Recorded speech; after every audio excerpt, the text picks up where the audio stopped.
Recentemente, então, o ator Caio Castro envolveu-se em uma polêmica após uma fala a respeito da obrigação ou não que o homem teria em um encontro de pagar a conta. Essa fala dele teve uma repercussão enorme, vários vídeos aqui na plataforma, principalmente na Androsfera, acabaram repercutindo essa fala, mas muitos conservadores também, muitos cristãos acabaram também comentando esse assunto. Quem conhece esse canal sabe que o meu objetivo aqui não é ficar me atendo a acontecimentos do cotidiano simplesmente, né? Porque eu tenho que falar, porque aconteceu, porque repercutiu. Eu não estava nem planejando fazer esse vídeo sobre essa fala dele, mas diante do pronunciamento de alguns conservadores e cristãos conservadores, como foi o caso do Nando Moura, novamente eu me sinto aqui então no dever de expor o porquê que nós, conservadores e cristãos, porque mesmo, né, me considerando um cara red pill, ainda me considero um cara cristão e conservador, porque nós ainda não estamos entendendo bem o que está acontecendo. Então nesse vídeo eu quero mais uma vez falar um pouquinho sobre isso e vou aproveitar e no final vou apresentar para vocês uma pequena música que eu fiz que resume bem essa situação atual no que diz respeito a cavalheirismo, conservadorismo e etc.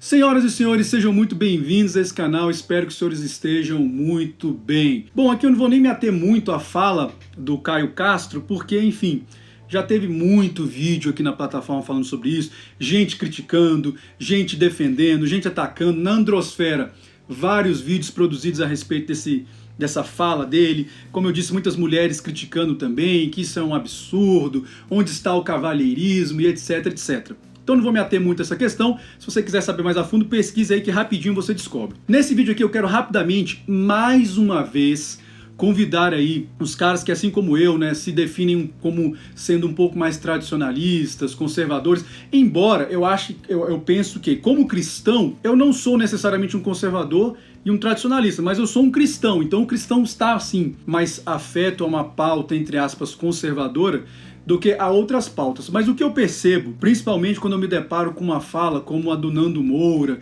e a de outros homens mais conservadores e tradicionais que eu percebi diante disso que o Caio Castro falou. Veja, eu já falei aqui várias vezes nesse canal que o paradigma romântico e o paradigma cristão, por exemplo, eles não são compatíveis.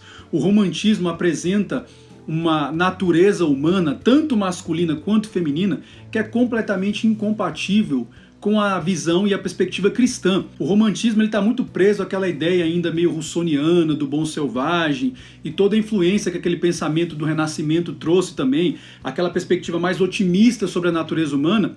E isso acaba refletindo muitas vezes de forma equivocada aquilo que de fato é a nossa natureza. E o cristianismo é extremamente mais realista. O cristianismo de fato reconhece que nós somos criados à imagem e semelhança de Deus, mas que nós também passamos por um processo de queda e nesse processo nós nos degeneramos, nos tornamos pessoas então corrompidas e que também somos afetados pelo pecado. E isso envolve tanto homens quanto mulheres. Então vocês vejam por que eu levo porrada de tudo quanto é lado aqui nesse canal. Porque tem muitos caras na Androsfera que insistem na ideia de que não só as mulheres são culpadas por tudo que está acontecendo, os homens não têm nenhuma responsabilidade nesse processo. Eu já falei que isso é uma ignorância, do ponto de vista cristão isso não faz o menor sentido, porque os homens também são seres pecadores e caídos tanto quanto as mulheres. As mulheres hoje são simplesmente uma massa de manobra que está sendo muito bem utilizada e elas são sim responsáveis por estarem servindo como massa de manobra, assim como Eva, lá no Gênesis, acabou servindo de massa de manobra para nossa queda. Eva foi responsável pelo que aconteceu também. Agora,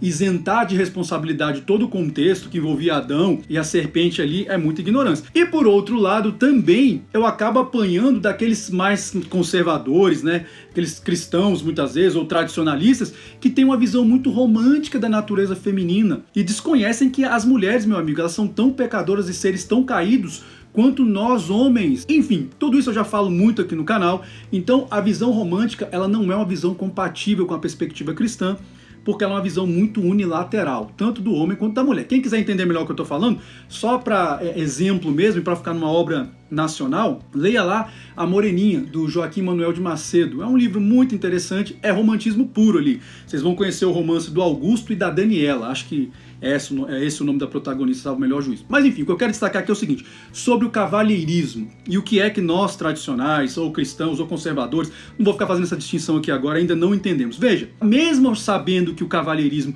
é um subproduto do romantismo, eu fui criado assim, não vejo nenhum problema no cavalheirismo em si. Eu sempre digo para vocês aqui no canal que eu sou fiel aos meus princípios, aquilo que eu acho importante. Isso é uma coisa que eu aprendi quando eu li a genealogia da moral do Nietzsche, há mais ou menos uns 20 anos atrás. O nobre, o senhor, aquele que realmente tem domínio de si, é uma pessoa que age de acordo com os próprios princípios, não é uma pessoa reativa. Então não é porque toda a sociedade está se degenerando, porque os valores estão se perdendo, que eu vou reagir a isso. Eu vou continuar me pautando com base nos meus valores, isso é um fato. Agora o que a gente tem que entender é o seguinte, para que o cavalheirismo exista, senhores, nós pressupomos a existência de um outro elemento, de um outro personagem, ou de uma outra personagem nessa história. E quem é essa outra personagem? A dama, senhores. E é isso que nós conservadores não estamos entendendo, que nós cristãos não estamos entendendo. Nós ainda insistimos em um cavalheirismo, que é fruto de um paradigma que ele simplesmente está sendo completamente corrompido. Então não tem mais como você sustentar em termos paradigmáticos, em termos de axiologia geral, de valores na sociedade, um cavalheirismo onde já não existam mais damas. Não tem como você exigir isso. Veja, não estou dizendo que você tem que ser um cara grosseiro, um cara grotesco, não é isso, mas você tem que entender que quem é a dama dentro do cavalheirismo? A dama é uma mulher que pinta o cabelo de verde e sai por aí protestando contra o patriarcado, contra os homens em geral. É uma mulher que critica, dizendo que os homens são isso, que os homens são aquilo. Isso é a dama. A dama é uma mulher que tem um passado aí de promiscuidade e devassidão. Isso é a dama? Não, nada dessas coisas é a dama. A dama é uma mulher independente que diz que não precisa de homem pra nada e que fica por aí bradando que quer igualdade. Não, meus amigos, isso não é a dama. E entendam uma coisa, não existe cavalheirismo sem a dama. E quem é a dama, para dizer o mínimo aqui, né? A dama é uma mulher que reconhece a fragilidade dela, é uma mulher que vai reconhecer ali o seu dever de sujeição e submissão ao homem a quem ela se entregar, é uma mulher que valoriza o seu próprio corpo, é uma mulher que na medida do possível procura ter um comportamento casto, um comportamento piedoso. Isso é a dama também. E insisto nessa ideia, não existe cavalheirismo sem a figura da dama, porque não é, repito, não é que você tenha que ficar pautando as suas condutas e os seus princípios a partir de forma reativa em relação à realidade. Mas nós temos que ter consciência de que o paradigma hoje é outro. Então muitas mulheres, às vezes até influenciadas pelo pensamento pós-moderno, pelo feminismo, nem elas querem mais saber desse tipo de coisa, porque conquanto no fundo elas gostam dessa coisa do cavalheirismo, e esse acontecimento do Caio Castro deixa isso muito claro, conquanto elas gostem, no fundo gostem disso, o discurso hoje é que não precisa de nada disso. Não precisa de nada disso até o momento em que o sujeito então diz que quer dividir a conta, né? Porque aí gera um problema, aí isso é uma falta de modos, é uma falta de cavalheirismo. Mas veja, repito, para que exista cavalheirismo é necessário que exista uma dama, porque senão a gente está falando de dois sistemas que são incompatíveis. Não tem como, não é que você não tem que ser cavalheiro, porque não vai dar certo. Agora, insisto na ideia, é uma contradição muito grande, porque prega-se a igualdade, prega-se a desnecessidade de que as mulheres realmente não precisam de homem para nada, mas quando um ator famoso vai e diz simplesmente que não quer, ou que acha que não é uma obrigação do homem pagar ou dividir uma conta, gera-se então todo esse alvoroço, todo esse pandemônio entre as mulheres, dizendo que isso é um absurdo, que é uma grosseria. Minhas filhas, vocês precisam se decidir. O que é que realmente vocês querem? Vocês precisam se decidir. Exatamente por isso, eu fiz uma música aqui bem curtinha. Provavelmente eu vou gravar essa música depois melhor, até para publicar aqui no canal, mas ela diz um pouco e resume um pouco isso que eu falei aqui nesse vídeo, então vou apresentar para vocês um resumozinho dela aqui, provavelmente vou gravar melhor depois para publicar aqui no canal, mas preste atenção.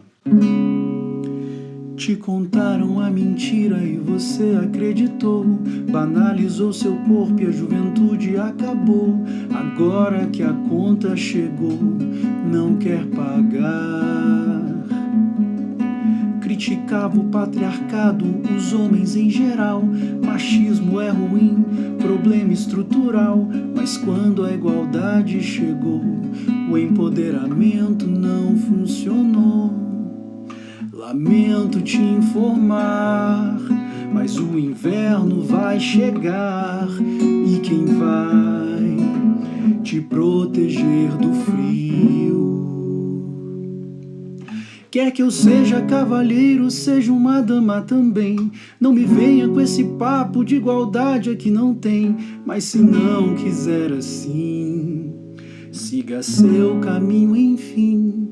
Porque eu vou seguindo meu caminho. Porque eu vou seguindo meu caminho nessa estrada.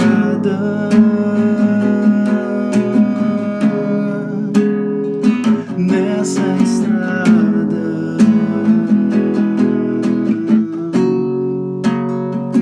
nessa estrada. Lembrando-se sempre de uma coisa: o movimento de uma única peça pode definir um jogo inteiro. Até a próxima e que Deus nos abençoe.